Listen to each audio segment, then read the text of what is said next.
A biblical perspective on life, culture and current events. This is 2020 on Vision. With our breaking news out of Israel and the Middle East, we have Vision's own Mandy Worby. Mandy, welcome. What is the latest in Israel? Hi, Andrew. What's the latest in Israel? We could sit and talk for hours on that topic, but I guess it would be important to say that while the war in Gaza is still going on, okay, it's beginning to wane. I'm not going to say that it's winding down. It's still going, but it is winding down. The operation in Rafah is beginning to wind down a little bit. And the big concern, of course, is that Hamas is still there. Hostages are still held in captivity. It was confirmed, actually, a Bedouin who was kidnapped on October 7. His death is now being confirmed, which is just absolutely devastating. Now, let's just tell listeners, he was a Bedouin in the IDF, wasn't he? And I believe his name was Muhammad as well. So it's an example of that not everyone in the IDF is actually a Jewish citizen. No. There are Bedouins, there are Druze, there are some Arabs, but they enroll and enlist of their own volition. They're not forced. They're not conscripted like the Jewish community is. They've joined voluntarily because they love their country. They want to defend their country, and they're free citizens, which would not be the case if they were under Palestinian rule. Yeah. So. And I think he was tortured and killed, wasn't he? That was the report that came out. I believe so, and it's pretty devastating. There's been a lot of deaths on the Israeli side of late, which has been pretty hard. Yeah, and so let's talk about something closer to home as well, Mandy. Yeah, there was, as you know, since about October 8 last year, there has been rallies. They call them rallies, but they're protests and they turn pretty violent quite often on behalf of Hamas. You know, chanting the free Palestine and from the river to sea and all of that. And it's happened all over the world. It's been a horrific phenomenon, horrific uprising of anti-Semitism, the targeting of Jewish people, as well as decrying and calling for the genocide of the Jewish people and the extermination of Israel, which has just been like reprehensible, and it's been a shock that's been simmering under the surface. Well, we've seen them in Australia as well. And for the most part, the authorities and police have done precious little to quash them. You know, they've taken over universities. They've been out in the streets every single week. It's been destabilising and disrupting to communities. But because it's been focused against the Jews and Jewish businesses, nobody's really said anything. However, in news.com.au, there was an article about this senseless act of vandalism against the Carlton Trades Union Hall building in Melbourne. It was defaced with abhorrent anti-police graffiti, anti-Semitic wording in bright orange paint. And as I said, it was on news.com.au. Now, this is not a Jewish-owned business. It's not an Israeli-owned company. But it was vandalised, and of course Free Palestine was written all over it. Now, it's only now that the authorities are saying, oh, this is terrible, this shouldn't be allowed to happen, something needs to be done about these protesters, and not, what's more, they shouldn't be allowed to have their heads wrapped up so that they're hiding their identities. This is cowardly. Now, people have been saying the same thing when there's been attacks against the Jewish community, and nobody's been listening. We've been saying that, but nobody's been listening to the authorities. But now that it's now been affecting them, they're wanting these protesters dealt with. They're wanting them to not be allowed to have their faces covered, to hide behind their vandalism. And that's a good thing. But what I want to say is that, again, this particular union hall has got nothing to do with Israel, the war in Gaza. It's got nothing to do with anti-Semitism or the Jewish people. But what we need to understand about most of these activists, these charming people, is that Israel is actually not their target. Western civilization is their target. They're anarchists. They want to destroy our society. They want to stick it to the man. But because the quote-unquote Free Palestine movement has gained some kind of legitimacy in the eyes of the authorities who won't quash it, by just raising a Palestinian flag, wrapping your head in a keffiyeh and spray painting Free Palestine, it's this green light of legitimacy to do what they're doing. So they're wanting to deface buildings, topple statues, call for the dismantling of governments. It's about anarchy. That's all it is. Yep. And we've got to recognise that. But we've set ourselves up by giving a green light to anti-Semitic hatred and under the guise of free speech and shutting down whole cities. We've allowed it, and now this is the consequence. I guarantee you, when the war is over and calm is restored back in the Middle East, these same activists will have another bandwagon to use as their legitimate excuse to create anarchy and to cause, disruption and their violence and all the rest of it. Of course they will. They'll go back to climate change or gender fluidity, just any cause. Black like you Lives said. Matter, Yeah. all of those things, George Floyd, whatever the latest thing is. You remember Occupy Wall Street? Yeah. That went around the world as well. What happened to that? Well, it came and went. The activists are still there. They're just using the next thing as a means of going out and creating havoc. Yeah, well, they don't have jobs, half of them, so They don't. They need something to do. So really good summary there, Mandy. But let's also talk about some security issues in Israel as well. What's been going on there? Well, this has got nothing to do with the war, although it does. It's kind of. When Israel was reborn, in order to form the first government, they needed the cooperation and agreement of the ultra-Orthodox and the religious community. And so what they did was they needed to have a policy that said all Israelis, so Jewish Israelis, would be mandatory for them to be in the armed services. From the age of 18, boys are enlisted for 3 years, girls are enlisted for 2 years. It's mandatory and they can go on and do more if they choose to.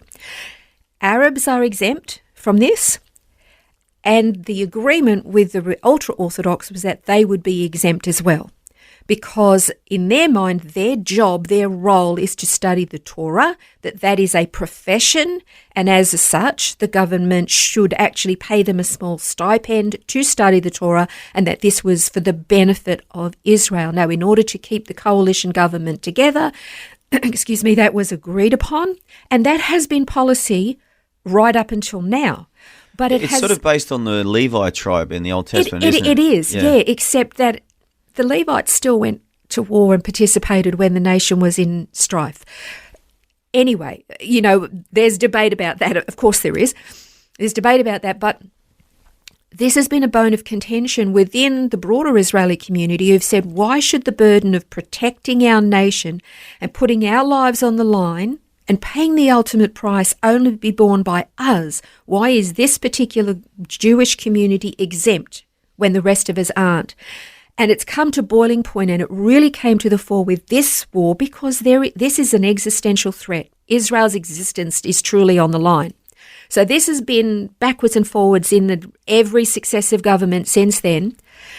I will say this, there has been a huge uptick in voluntary Haredi and ultra-Orthodox communities enlisting in the army, as well as other religious communities. There's a lot. In fact, there's more religious men men and women in the army now than there has ever been. Mm. But this one particular group, the ultra-Orthodox, have just really stuck to their guns and said no, and if you try to force us, we'll pull out of the government and the coalition will falter.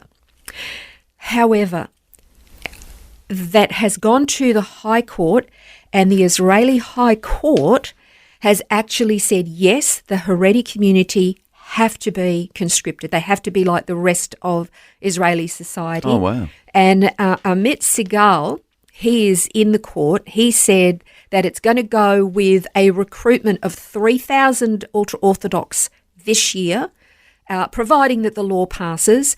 And as such, the ultra-Orthodox party's goal will be to pass a law around this number, hoping to increase it over the year. So they're kind of wanting to stagger it, not just force them all in. Yeah.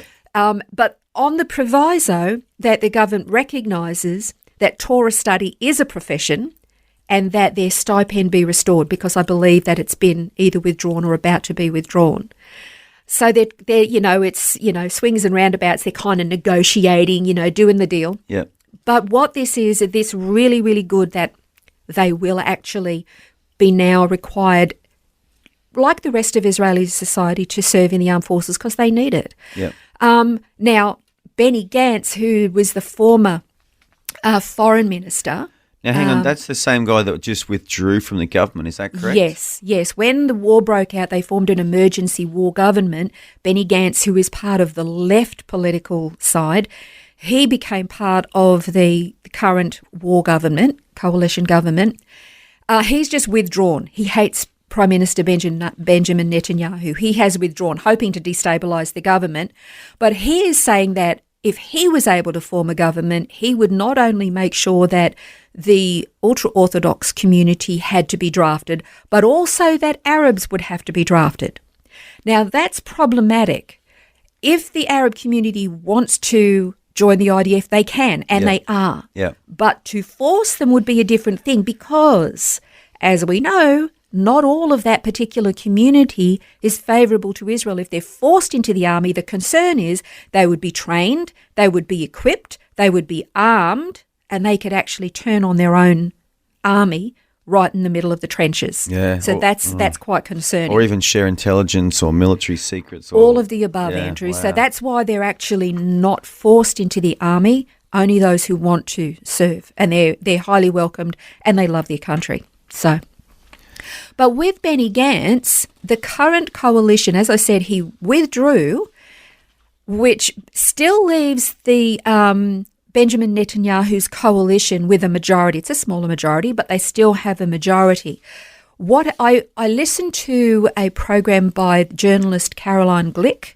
She's a phenomenal journalist, and she was talking about the concern with what's happening in the north. Okay, so yes, the situation in Gaza is still ongoing, and it is beginning to reduce just a little bit. The concern down there is that Hamas has lost many of its soldiers. They're now actually taking teenage boys and training them to be Hamas soldiers, which is a war crime against their own people. Yep. So they're not giving up. Well, it's not their first war crime, and it won't be their last. Well, they don't care. This is the thing. They don't operate by the rules. No terrorist does. But it doesn't alter the fact that Israel has a war front on the north with Hezbollah. Look, they've been fired on from Iraq. They've been fired on from Iran. They've been fired on from Syria. They've been fired on from Lebanon.